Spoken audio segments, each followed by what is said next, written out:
Howdy, folks. Woody Walls from needcoffee.com here. Back again for another Wayhomer review. I warned you that we would be back again this weekend, and for good reason. In a moment, I will tell you why. But first, I must tell you what this is all about. There I am.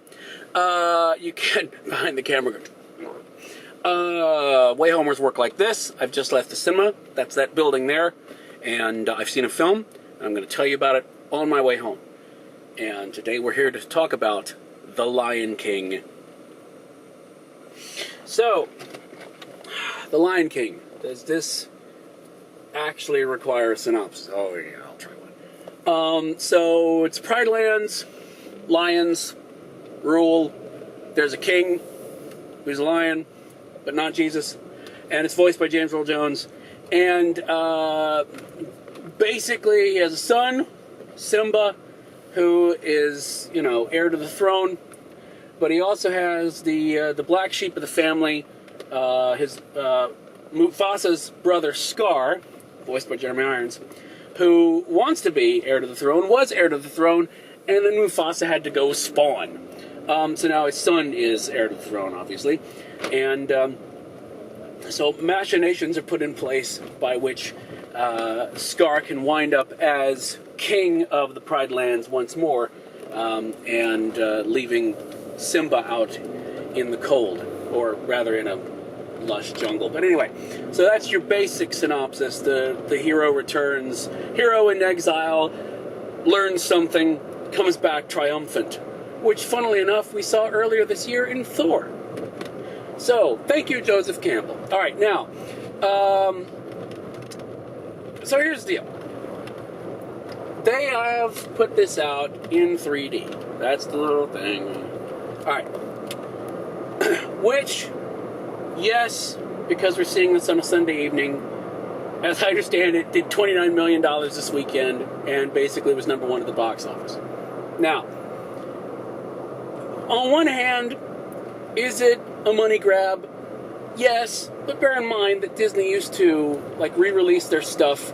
I think it was every 7 years. This is before.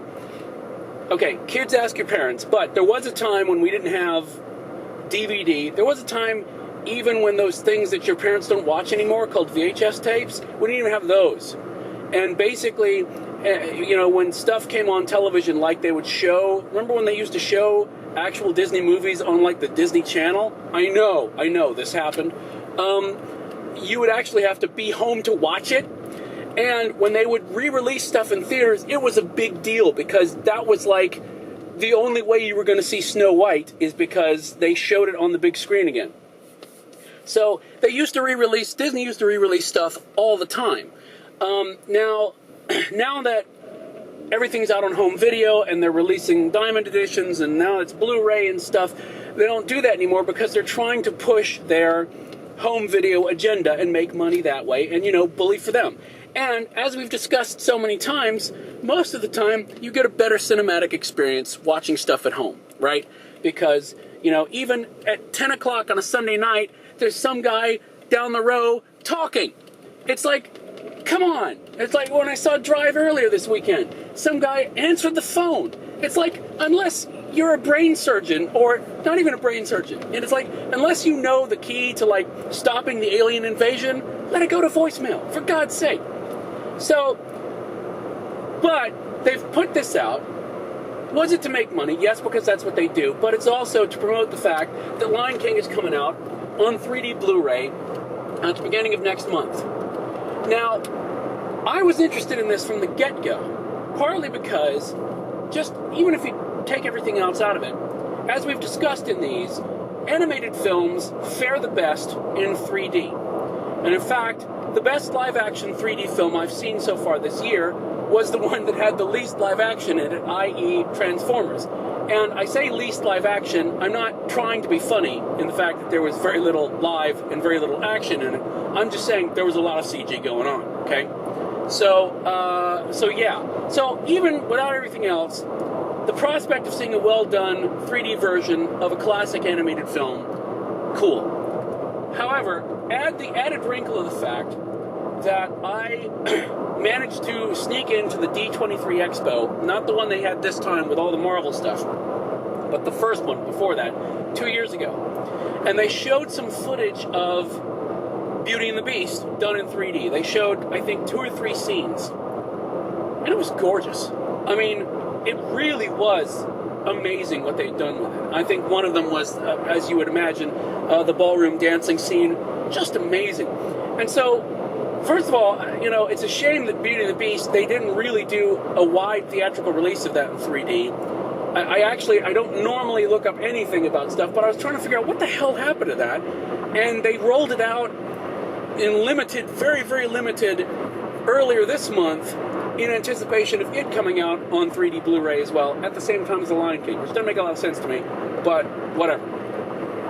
Anyway, so knowing that Disney could retrofit 3D into their classic films. I mean, they can't go too far back. I mean, you can't do Snow White because they don't have all the elements there. And I think I don't remember all the technical details of that because I'm not a technically oriented guy in that way. But they did address that. Somebody asked the question of that in D23, if Beauty and the Beast works, are you going to go back and do, like, Pinocchio and stuff like that? And just what the technology to do that doesn't exist at the same level that they've got for films of, like, the 90s.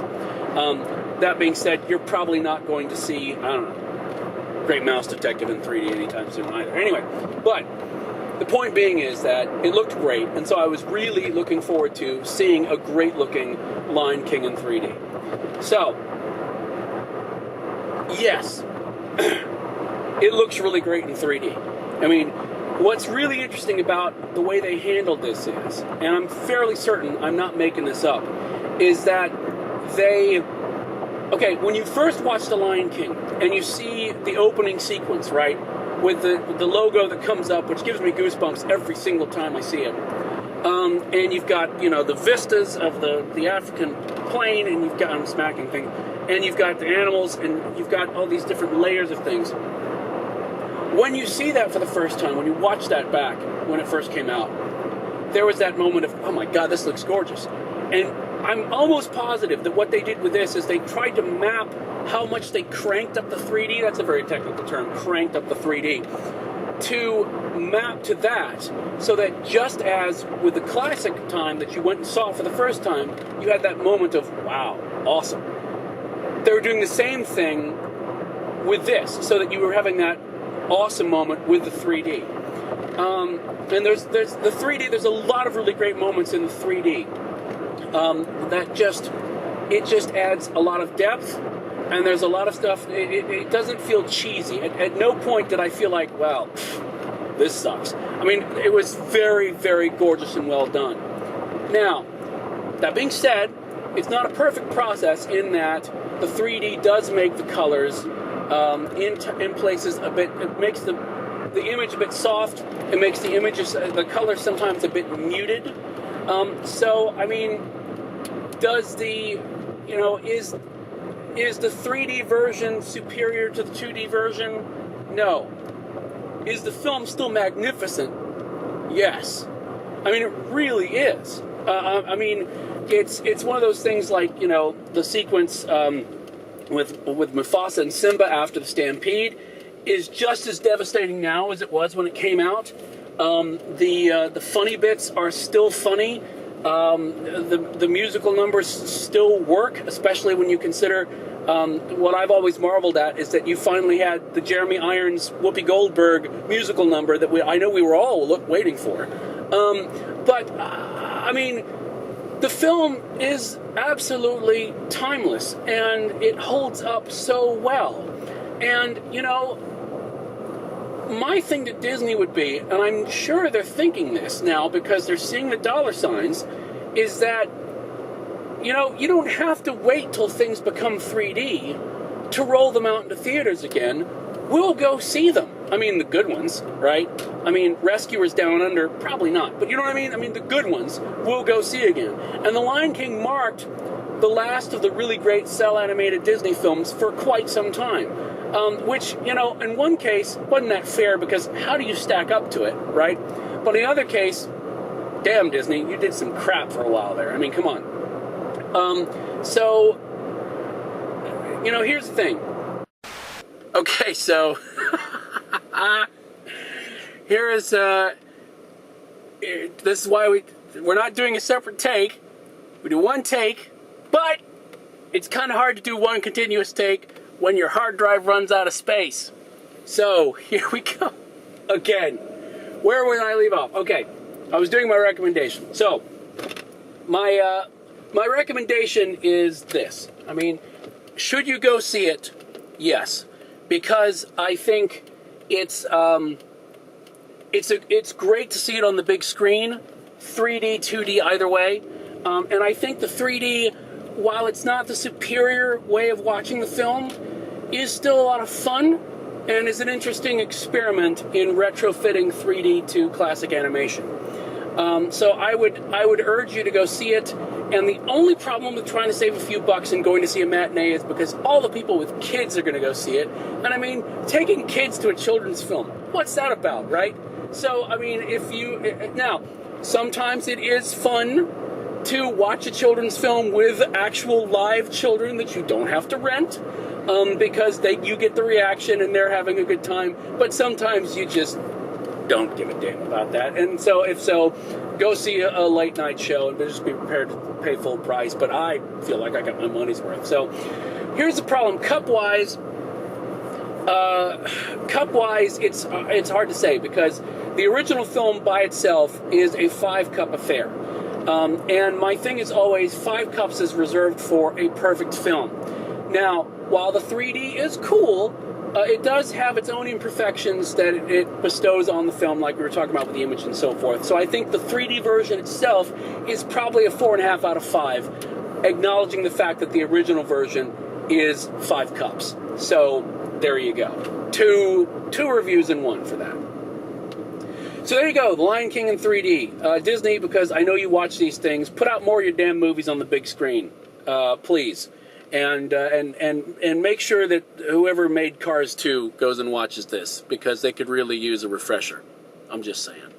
So there's another Wayhomer. Real quick, I just like to say, normally I do a little spiel here, but I wanted to explain very quickly. I want to say thanks to everybody for showing up and making comments on the site about the Drive Wayhomer. I am in the vast minority on that film, and I'm cool with that. And we had, once we got all of our various rantings and vitriol out of the way, we actually had a really nice movie discussion, and we can agree to disagree about certain parts of the film. Because, I mean, honestly, if we all watched the same film and, came away with the same opinion, that would be kind of boring. What would we have to talk about? So that's kind of cool. Now, the other thing I would say is that, for comments, if you're watching this because you came in through Rotten Tomatoes, I don't really read the comments on Rotten Tomatoes, much less respond to them, because for the most part, people on there aren't paying any attention whatsoever to what the shot is, as far as, they think the pull quote is the review. I actually had somebody on like I did go look at Drive, and somebody said, you should get your fat ass out of your mom's basement and stop writing these horrible reviews. To which I go, does this look like a basement? Am I in a house? Am I driving around a house? Does my mom live in a double-decker bus that's on top of a Chrysler 300M? You make no sense, sir. So, Rotten Tomatoes, forget about it. YouTube, if you comment on YouTube, I will normally respond, but I might not do so very quickly because YouTube's notification thing is kind of screwed up. But if you comment on Need Coffee, prepare to get engaged, because that is, it says so in the comment policy. I am more than willing to have a discussion with folks, and there's no need to rant. Like I said, we can have differing opinions about things, and just because our opinions are different, we're not trying to invalidate anybody else's opinion, except John's on Casablanca. So, anyway, I take that opportunity to let you know about that, because I know we got a lot of people watching this who haven't before. So, thank you for watching these, and we will see you next time on the Wayhomer Reviews. So, bye.